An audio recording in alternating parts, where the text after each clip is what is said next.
எல்லோருக்கும் வணக்கம் நண்பர்களே. வந்திருக்கக்கூடிய லாபம் காலி ஆயிடும், உஷாராக இருக்க போகிறேன் அப்படின்னு ஒரு முதலீட்டாளர் சமீபத்தில் 3 நாட்களாக மார்க்கெட் மேலே ஏறி வந்ததில் அவர் ஒரு வேலை பண்ணியிருக்கார். ஏன்னா நான் உஷாராக இருக்க போகிறேன் அப்படின்ற மாதிரி அவர் என்ன சொல்கிறாருன்னா, 1 லட்ச ரூபா மதிப்புள்ள ஷேர்களை நான் விற்றுட்டேன். அவர்கிட்ட மொத்தமாக எவ்வளவு அமௌண்ட்டுக்கு அவர்கிட்ட ஹோல்டிங் இருக்குது அப்படின்றது நம்மளுக்கு தெரியாது. பட் மார்க்கெட் மேலே ஏறி வந்ததை கொஞ்சம் உபயோகப்படுத்திக்குமே. ஒரு சென்டர் பாயிண்ட், அதாவது ஒரு முக்கியமான சென்டர் பாயிண்ட்லேருந்து மார்க்கெட் மேலே ஏறி ஒரு சென்டர் பாயிண்ட்டுக்கு வந்திருக்கு. இந்த சென்டர் பாயிண்ட்லேருந்து மார்க்கெட் ஏறவும் செய்யலாம் அல்லது இறங்கவும் செய்யலாம். ஒருவேளை இறங்குச்சுன்னா நான் உபயோகப்படுத்திட்டு போகிறேன், மேலே போச்சுன்னா கையில் இது ஏதாவது பங்கு இருந்ததுன்னா அதைக்கு இது மறுபடியும் கொடுத்துக்கலாம் அப்படின்னு இது நினச்சிருக்காரு என்னன்றது தெரில. பட் அவருடைய பிளானில் கிளியராக இருக்கார். ஒரு சென்டர் பாயிண்ட்லேருந்து மார்க்கெட் மூவ் ஆகிருக்குது, இதை நான் உபயோகப்படுத்திட்டு இந்த இடத்துல கொஞ்சோண்டு வச்சிருக்க போகிறேன், கீழே இறங்குச்சுன்னா நான் வாங்கிக்க போகிறேன் அப்படின்னு அவருடைய பிளானில் கிளியராக இருக்கார். ஸோ இப்போல்லாம் நம்ம சிறு முதலீட்டாளர்கள்லாம் ரொம்ப உஷாராக இருக்கும். கொஞ்சோண்டு லாபம் வந்தாலும் காலி, ஏன்னா நம்மளை அப்படி பழக்கி வச்சுருக்காங்க. கடந்த 2 வருஷமாக நல்லா இருந்த பங்குச்சந்தை வெறும் 1 ரூபா, 10 ரூபா, 100 ரூபாய், 200 ரூபாய்னு என்ன விலையில் இருந்தாலும் ஏகப்பட்ட பங்குகள் ஏறி வந்த பங்குச்சந்தை கடந்த 2 வருஷமாக லாபமே தரல.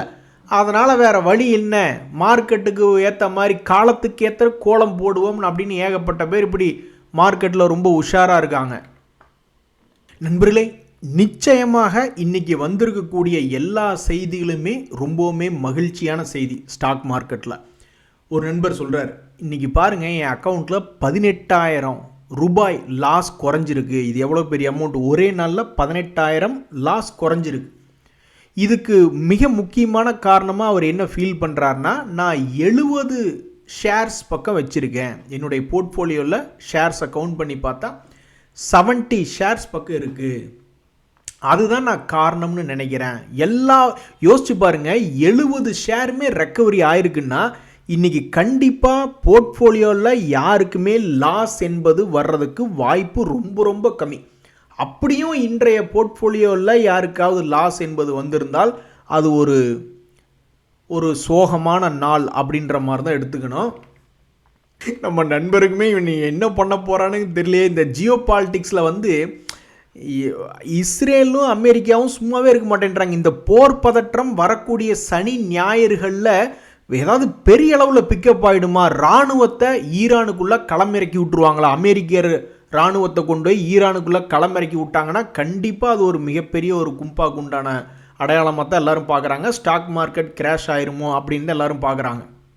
அதாவது நல்ல பெரிய சைஸ் குண்டா தூக்கிட்டு போய் மொத்த ஈரானுடைய பரப்பளவு எவ்வளோ பெருசு, அவ்வளோ மேலே போட முடியலனாலும் தலைநகரத்து மேலே பெரிய குண்டா போட்டால் என்ன பண்ணுறது? ஏன்னா போர் 3 மாதம் ஆயும் தொடங்குது. இஸ்ரேலும் அமெரிக்காவும் போரை நிறுத்த ஒத்துக்க மாட்டேன்றாங்க. ஸோ இத்தனை பயம் நம்மளுக்கு ஸ்டாக் மார்க்கெட்டில் பணம் போடுற நம்மளுக்கு இருக்குது. இதையெல்லாம் படிக்கும்போது தான் எனக்கு ஞாபகத்துக்கு வருது, சும்மா வருவாளா சுகுமாரி, எல்லாம் கஷ்டப்பட்டால் தான் நம்மளுக்கு முதலீடில் லாபம் என்பது வர்ற மாதிரி இருக்கு, நீ என்ன பண்ணுறது? இன்னொரு நண்பருமே அற்புதமான தகவல் சொல்கிறார். என்கிட்ட இப்போதைக்கு 30 லட்ச ரூபா இருக்குது என்னுடைய போர்ட்ஃபோலியோவில். ஆனால் நான் 2022 பணம் போட ஆரம்பித்தப்போ 20 லட்ச ரூபா தான் என் பணம், மீதி 10 லட்ச ரூபாய் நான் லாபம் பண்ணி கொண்டு வந்தது. அவ்வளவுதான், நான் என் கடமையை முடிச்சிட்டேன். 30 லட்ச ரூபா நான் ஸ்டாக் மார்க்கெட்டில் சேர்த்தணும்னு நினச்சேன். அதுதான் என்னோடய இன்வெஸ்ட்மெண்ட் கோலாக இருந்தது. அதை நான் அச்சீவ் பண்ணிட்டேன், வேலை முடிஞ்சுது.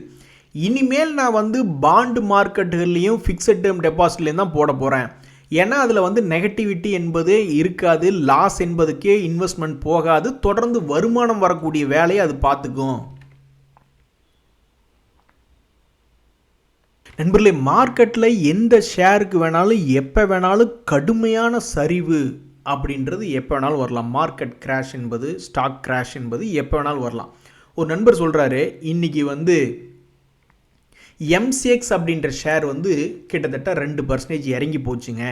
அதுக்கு என்ன காரணம் வலைதளங்களில் வந்துக்கிட்டு இருக்கு அப்படின்னு பார்த்தீங்கன்னா, அதாவது மொத்த மார்க்கெட் என்பது கம்மி தான். ஒரு மார்க்கெட்டே ஒரு சின்ன மார்க்கெட் தான். யாருனால டெய்லி லாஸ் பண்ண முடியும், அல்லது யாருனால ஒரு தடவை லாஸ் ஆகிடுச்சுன்னா மறுபடியும் ஒவ்வொரு மாதமும் கொண்டு பணத்தை போட்டு ட்ரேட் பண்ண முடியும். 100க்கு ஆல்மோஸ்ட் ஒரு 10 ட்ரேடர்கள் தான் ஜெயிக்கிற மாதிரி இருக்காங்க அப்படின்ற ஒரு கான்செப்ட் இருக்கும்பொழுது ட்ரேடர்களை பொறுத்த வரைக்கும் இன்வெஸ்ட்மெண்ட் கிடையாது. இப்போ எம்சிஎக்ஸுக்குன்னு ஒரு மார்க்கெட் ஷேர் இருக்குது இந்த கோல்டு ட்ரேடிங்கில். இன்ஃபேக்ட் எம்சிஎக்ஸ் ஷேர் சமீபத்தில் ஒரு மிகப்பெரிய ஒரு புல் ரன் வந்ததுக்கு காரணம் கமாடிட்டிஸ்னுடைய ப்ரைஸ் அதிகமாச்சு, அதனால் டிரான்சாக்ஷன் அதிகமாக இருக்கும், அதனால் அவங்களுடைய வருமானம் அதிகமாக இருக்கும் அப்படின்றதும் ஒரு காரணம். இப்போ வந்து நேஷ்னல் ஸ்டாக் எக்ஸ்சேஞ்ச் அவங்களுடைய பிளாட்ஃபார்மில் கோல்டு 10 கிராம் லான்ச் பண்ணியிருக்காங்க ஃபியூச்சர்ஸ் கான்ட்ராக்ட் அப்படின்ற ஒரு செய்தி வந்தவுடன் தான் இந்த எம்சிஎக்ஸ் வந்து இன்றைக்கு லேசாக இறங்கியுள்ளது அப்படின்ற மாதிரியான ஒரு செய்தி. ஸோ எம்சிஎக்ஸ் இன்றைக்கி 2% இறங்கினதுக்கு இதுதான் காரணம். ஆனால் நீங்கள் இங்கே இன்னொரு முக்கியமான விஷயம் என்ன பார்க்கணுன்னா, எம்சிஎக்ஸ் அந்த காலத்திலிருந்தே கமாடிட்டிஸ் ட்ரேடிங்கில் ஒரு லீடராக வந்து விட்டாலும் இந்த மாதிரி அடிக்கடி அவங்களுக்கு காம்படிஷனாக ஏதாவது இந்த மாதிரி வேறு ப்ராடக்ட் வேறு எக்ஸ்சேஞ்சுகளில் லான்ச் பண்ணுறாங்க அப்படின்ற மாதிரியான ஒரு செய்திகள் வந்தாலும் யார் போய் கிளைண்ட்டுகளை பிடிச்சிட்டு வர்றாங்க அப்படின்றதான் முக்கியம். ஒரு கிளைண்ட்டை வந்து ஒரு டீலரோ அல்லது மார்க்கெட்டிங்கில் இருக்கக்கூடிய யாரோ ஒரு கிளைண்ட்டை போய் பிடிச்சிட்டு வர்றாங்க அப்படின்னா அவங்கள எந்த எக்ஸ்சேஞ்சில் ட்ரேட் பண்ண வைக்கிறாங்க அப்படின்றதெல்லாம் தான் முக்கியம். ஸோ எந்த ஒரு பங்காக இருந்தாலும் யாருக்கு எப்போ பாயாசம் என்பது யாருக்குமே தெரியாது. அது வரக்கூடிய செய்திகளை பொறுத்து டெக்னிக்கல் தெரிஞ்சவங்க வந்து என்ன மனசில் நினச்சிக்குவாங்கன்னா, இனி மறுபடியும் இந்த எம்சிஎக்ஸ் என்பது இப்போ ஒரு ட்ரிகர் பாயிண்ட் என்பது வந்து உளுந்திருக்கு, எம்சிஎக்ஸ் அப்படின்ற ஒரு பங்குக்கு ஒரு செய்தி வந்திருக்கு, இந்த செய்தியை வச்சுக்கிட்டு இவன் மேலே தாண்டிட்டான்னா பரவாயில்ல, அப்படி தாண்டாமல் கீழே விழுந்தான்னா கும்பாடோ அப்படின்ற மாதிரி அவங்க மனசில் நினச்சிக்குவாங்க.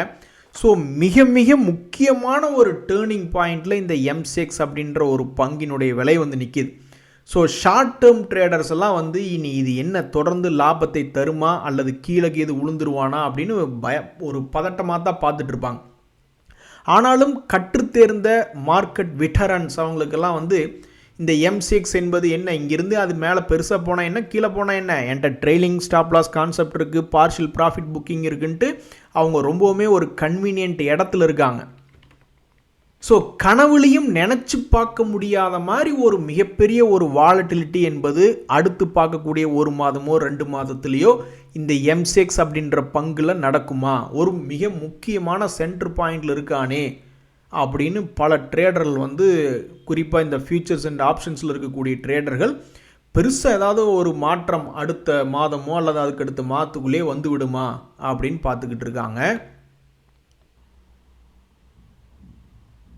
தெருநாய்கள் தெருவில் இருக்கக்கூடாது, அது பாதுகாப்பாக ஒரு ஷெல்டரில் வச்சுருக்கணும் அப்படின்ற மாதிரி ஒரு ஐடியாவில் நம்ம போர்ட்ஃபோலியோவில் நம்மளை பாதிக்கக்கூடிய பங்குகள் ஷேர்கள் என்பது இருக்கக்கூடாது. இன்றைக்கி வந்திருக்கக்கூடிய செய்தி எல்லாமே இன்பமான செய்தி தான். இங்கே பாருங்கள், ஒரு நண்பர் சொல்கிறார், இன்றைக்கி ஒரு நாளில் மட்டும் எனக்கு 75,000 ரூபா லாபங்க, இதுக்கு மிக முக்கியமான காரணம் என்னுடைய போர்ட்ஃபோலியோவில் பல பங்குகள் வச்சுருக்கேன், அது எவனுமே என்னை பாதிக்கலை, ஒரு 2 பயலகம் மட்டும்தான், இந்த கோல் இண்டியா ஓஎன்ஜிசி இவங்க 2 பேர் மட்டும்தான் இன்றைக்கி என்னுடைய போர்ட்ஃபோலியோவில் நெகட்டிவ், மீதி இருக்கக்கூடிய 78 பங்குகள் என்னுடைய போர்ட்ஃபோலியோவில் க்ரீனில் இருக்குது, இதனால் எனக்கு 75,000 ரூபா லாபம் அப்படின்றார். ஸோ இது ஒரு நல்ல விஷயந்தான். நம்மளுடைய போர்ட்ஃபோலியோவில் மார்க்கெட் ஏறும் பொழுது நம்மளுக்கு உதவி செய்யக்கூடிய பங்குகள் இருந்தால் நல்ல ஒரு மகிழ்ச்சி. நம்ம ஸ்டாக் மார்க்கெட்டில் வச்சுருக்கக்கூடிய ஷேர் இறங்கி போச்சுங்க அப்படின்னு சொன்னால், நீங்கள் என்னங்க பெரிய வீழ்ச்சி, நீங்கள் வச்சுருக்கக்கூடிய கும்பா குட்டிகளை விட மிகப்பெரிய ஒரு கும்பா குட்டி வச்சுருக்கேன், உங்கள் ஷேர்லாம் என்ன அப்படி ஏன் கும்பா குட்டியை விட பெரிய ஆளா, ஜோடி போட்டுக்கலாமா ஜோடி அப்படின்னு மாதிரி கேட்கக்கூடிய ஆட்கள்லாம் நிறைய பேர் இருக்காங்க. என்ன காரணம்னா அவங்க வச்சுருக்கக்கூடிய பங்குகள் அதில் பாதாளத்தை போயிட்டு அப்புறம் ஏற மாட்டேன்றாங்க. இந்த ஜுனைப்பர் ஹோட்டல்ஸ் அப்படின்றது இறங்குனதை பார்த்துட்டு பல பேர்த்துக்கு அதுதான் தோணும், நீங்கள்லாம் என்னங்க கும்பா குட்டி ஷேரில் வச்சுருக்கீங்க, எங்கால விட நீங்கள் பெரிய ஆளா அப்படின்ற மாதிரி. அது எவ்வளவு இறங்கியிருக்கு அப்படின்னு பார்த்தீங்கன்னு வச்சுங்க, இந்த ஜுனைப்பர் ஹோட்டல்ஸ் அப்படின்ற பங்கு ஆல்மோஸ்ட் உங்களுக்கு 60% இறங்கியிருக்குங்க. எப்போ நீ என்ன நஷ்டம் பண்ணக்கூடிய பங்கு அப்படின்னு பார்த்தா கிடையாது, அது ஏதோ ஒரு காலத்துலலாம் அப்பப்போ நஷ்டம் பண்ணியிருக்கு. கடந்த சில வருடங்களில் பார்க்கும்போது எப்பாவது ஒரு குவார்ட்டரில் லாஸ் பண்ணுது, அப்புறம் மறுபடியும் ப்ராஃபிட், அப்புறம் லாஸ் அப்படின்ற மாதிரி இருந்தாலும் கடந்த குவார்ட்டர்லி ரிசல்ட்டில் 65 கோடி லாபம் அப்படின்னு கொடுத்துருக்கு, சேல்ஸும் இம்ப்ரூவ் பண்ணி காமிச்சிருக்கு. உண்மையிலேயே இது வந்து ஒரு மன வேதனை. என்ன வேதனை அப்படின்னா, தன்னுடைய உச்சியிலிருந்து 60% என்பது இறங்கியும் போச்சுங்களா, அதுக்கும் ஒரு மரியாதை இல்லை, இறங்கினதுக்கப்புறம் ஏறவே இல்லை. இன்னொன்று, அது செஞ்சிருக்கக்கூடிய லாபத்துக்கும் மரியாதை இல்லை. இந்த 65 கோடி லாபம் என்பது கடந்த 3 வருடங்களில் இல்லாத ஒரு மிகப்பெரிய ஒரு சாதனை. 65 கோடி லாபம். அதே மாதிரி அவங்களுடைய சேல்ஸும் 295 கோடி. இத்தனை இருந்தும் அதில் பணத்தை போட்டிருக்கக்கூடிய பப்ளிக் ரொம்ப கம்மியாக தான் போட்டிருக்காங்க. 4.98 தான் போட்டிருக்காங்க. பட் டிஐஸ் அவங்க வேறு வழி இல்லாமல் ஆவரேஜ் பண்ணியிருப்பாங்களாட்டிருக்கு. போன குவார்ட்டரில் ஹோல்டிங் பர்சன்டேஜ் என்பது இன்க்ரீஸ் ஆகிருக்கு. எஃப்ஐஸ் வந்து கொஞ்சோண்டு குறைச்சி விட்டுட்டாங்க. ரொம்ப நஷ்டமான விலைக்கு தான் குறைச்சி விட்ருக்காங்க. எது எப்படியோ இந்த ஜுனைப்பர் ஹோட்டல் ஷேர் வச்சுருக்கவங்ககிட்ட மட்டும் நம்ம போய் பேச முடியாது. எங்கள் ஷேர் தாங்க இறங்கி போச்சு, அடி வெளுத்து விட்ருவேன், எங்கள் ஷேர்லாம் 60% இறங்கி கிடக்குது அப்படின்ற மாதிரி அவங்க போட்டிக்கு வந்துடுவாங்க. ஒரு நண்பர் ஏனோ தெரில, ரொம்ப மன வருத்தம் அடைஞ்சிட்டாரா, வெக்ஸ் ஆகிட்டாரா என்னன்றது தெரில. அட போங்க, மார்க்கெட்டு வந்து எப்படி மூவ் ஆகுதுன்னு கேட்டிங்கன்னா ஆப்ஷன் ப்ரீமியத்தை பொறுத்து தாங்க. தட்ஸ் ஆல், அவ்வளோதாங்க மார்க்கெட்டு அப்படின்ட்டு போயிட்டாங்க. யாரோ எங்காவது அடி வெளுத்து விட்டாங்களா என்னன்றது தெரில மார்க்கெட்டில். பட் இது கோழி முதல்ல வந்துதா இல்லை முட்டை முதல்ல வந்துதா அப்படின்றதான் அது போன்ற ஒரு கேள்வி தான். மார்க்கெட்டினுடைய ஏற்ற இறக்கத்தை பார்த்துட்டு ஆப்ஷன்ஸினுடைய ப்ரீமியம் இல்லை ஸ்ட்ரைக் ப்ரைஸில் அதனுடைய ஓப்பன் இன்ட்ரெஸ்ட் இன்க்ரீஸ் ஆகுது பிடிக்கிறதெல்லாம் இருக்கா, அல்லது அதை வச்சுக்கிட்டு மார்க்கெட்டில் மாற்றம் வருதா அப்படின்றது உண்மையிலேயே ஒரு மிகப்பெரிய முட்டை முதல்ல வந்ததா கோழி முதல்ல வந்ததா அப்படின்ற மாதிரியான ஒரு கேள்வி தான். பட் இவர் முடிவு பண்ணிட்டார், அட போங்க மார்க்கெட்டு மூவ் ஆகிறது எல்லாமே ஆப்ஷனை பொறுத்து தாங்க, அட போங்க அவ்வளோதாங்க முடிஞ்சுதுங்க கிளம்புங்க அப்படின்ற மாதிரி பதிவு போட்டு விட்டாப்புல. இன்றைக்கி ஒரு உருப்படியான தகவல் ஒன்று எடுத்துகிட்டு வந்திருக்காங்க நண்பர்களே. ரொம்ப நாள் ஏறாமல் கிடந்த இந்த ஒலக்ட்ரா கிரீன் டெக் லிமிடெட் அப்படின்ற பங்கு இன்றைக்கி க்ளோசிங் பேசிஸில் 14% ஏறியதாக மார்க்கெட்டில் செய்தி. ஸோ இந்த ஒலக்ட்ரா கிரீன் டெக் மட்டுமில்லை, பல்வேறு எலக்ட்ரிக் வெஹிக்கிள் கம்பெனி மேல் நோக்கி இன்றைக்கி ஏறியதுக்கு என்ன காரணம் அப்படின்னு பார்த்தீங்கன்னா, நம்மளுடைய கவர்மெண்ட் தொடர்ந்து எலக்ட்ரிக் வெஹிக்கிளுக்கு சப்போர்ட் பண்ணிக்கிட்டே இருக்குது. அந்த தீமுக்கு இப்போ கூட சமீபத்தில் பார்த்தீங்களா க்ரூட் ஆயில்னால எத்தனை பிரச்சனைகள், எனர்ஜி இல்லாமல். ஸோ எந்த செக்டருக்கு எந்த ஸ்டாக்குக்கு எப்போ நியூஸ் வரும்னு தெரியாது. பட் இந்த ஸ்மார்ட் மணி கான்செப்டில் பல பேர் வந்து ஏதாவது லோ ரேட்டில் கிடைக்கக்கூடிய பங்குகள் எடுத்து வச்சுட்டு கொண்டு இருந்திருப்பாங்க. அந்த வகையில் இந்த ஒலக்ட்ரா கிரீன் டெக் அப்படின்ற பங்கை எடுத்து வச்சுக்கிட்டு லாஸாக இருக்கே அப்படின்ற மாதிரி மனசில் நினச்சிக்கிட்டு இருந்திருப்பாங்க. ஆனால் இன்றைக்கி ஒரே நாளில் இந்த பங்கு என்ன பண்ணியிருக்குன்னா உள்வாங்கி 50 டேஸ் மூவிங் ஆவரேஜுக்கு மேலே க்ளோஸ் ஆகிருக்கு அப்படின்றதா இந்த ஒலக்ட்ரா கிரீன் டெக்கில் ஒரு தகவல். தங்கலிங்கம் அப்படின்னு ஒரு நண்பர் உண்மையிலேயே தங்கமான பங்குகளை எடுத்து வச்சிருக்காரா என்ன பண்ணாருன்னு தெரில. அவர் என்ன சொல்கிறாரு, நான் 2022 ஷேர் மார்க்கெட்டுக்கு நான் வந்தேன், நான் காலடி எடுத்து வச்ச உடனே ரஷ்யாவுக்கும் உக்ரைனுக்கும் போர் அப்படின்ட்டாங்க, என் போர்ட்ஃபோலியோ மரண அடி வாங்கி எல்லாம் வந்து கிட்டத்தட்ட 40% லாஸுக்கு போயிடுச்சு, கீழே போயிடுச்சு வாங்கின ரேட்டில் இருந்து அப்படின்னாங்க. அப்புறம் அப்படி இப்படின்னு மார்க்கெட் ரெக்கவரி ஆனப்போ என் போர்ட்ஃபோலியோ க்ரீனில் 26%, ஆக மொத்தம் ஒரு கணக்குக்கு 66% என்பது கடந்த 2-3 வருடத்தில் ஏறினதாக ஒரு கணக்கு வச்சுங்க. 26% மேலே வந்ததுக்கப்புறம் மறுபடியும் இந்த அமெரிக்காவினுடைய இஸ்ரேல் ஈரான் போர் வந்து இன்றைக்கி என் போர்ட்ஃபோலியோ மைனஸ்க்கு வந்துடுச்சு அப்படின்ற மாதிரி சொல்கிறாரு. அப்படி என்ன தங்கமான ஷேர்களை இவர் வச்சிருக்காரு அப்படின்றது தெரில. இந்த வடிவேலு அவர்களுடைய படத்தில் வர மாதிரி முதல்ல இந்த கண்டமுன்னு ஒரு ஜமீன்தார் என் வாழ்க்கையில் கிராஸ் ஆனார், அப்புறம் தோட்டக்கார வரைக்கும் வந்து என்னை தொந்தரவு பண்ணி விட்டா அப்படின்ற மாதிரி இவர் வச்சிருக்கக்கூடிய ஷேர்களை இன்னும் என்னென்ன பிரச்சனை வரப்போகுதோ பொறுத்து இருந்து தான் பார்க்கணும்.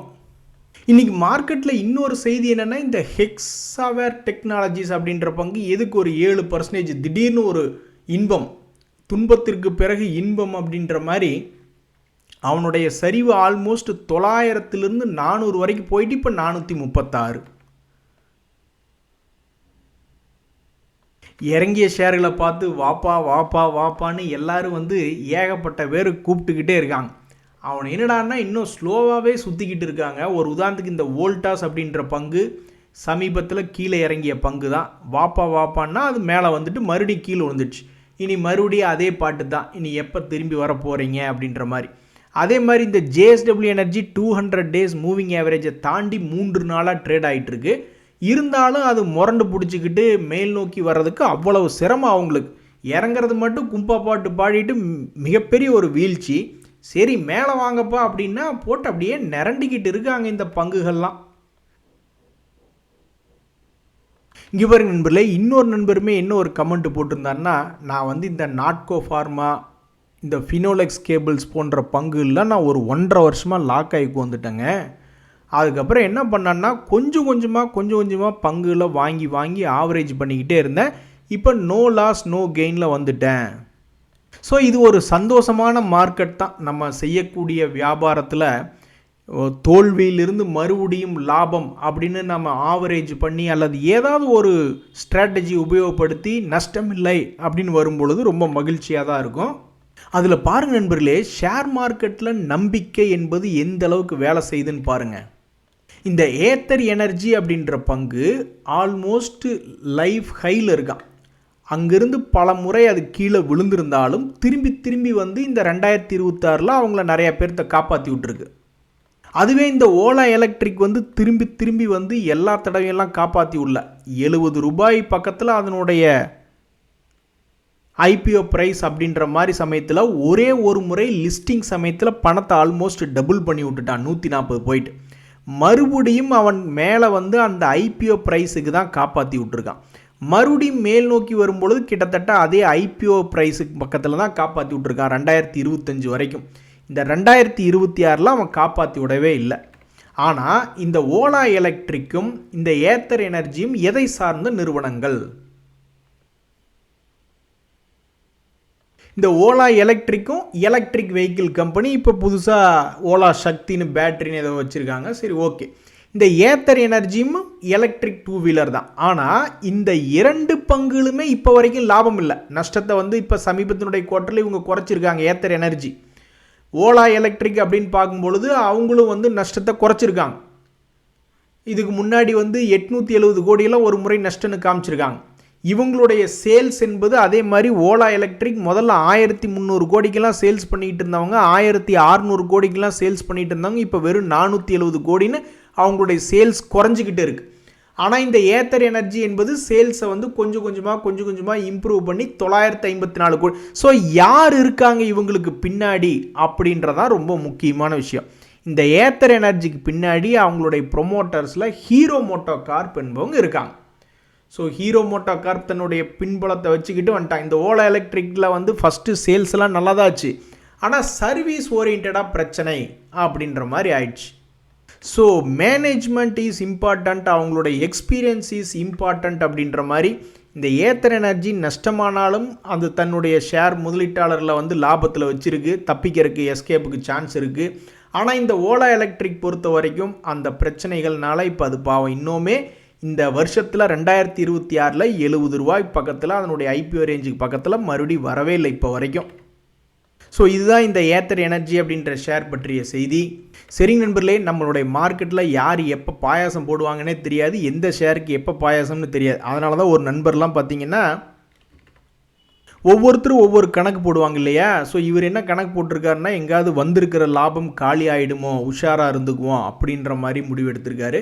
இன்றைய தகவல் அனைத்து உங்களுக்கு உதவியாக இருந்தால் எனக்கு மகிழ்ச்சி தான். ரொம்ப நன்றி, வணக்கம்.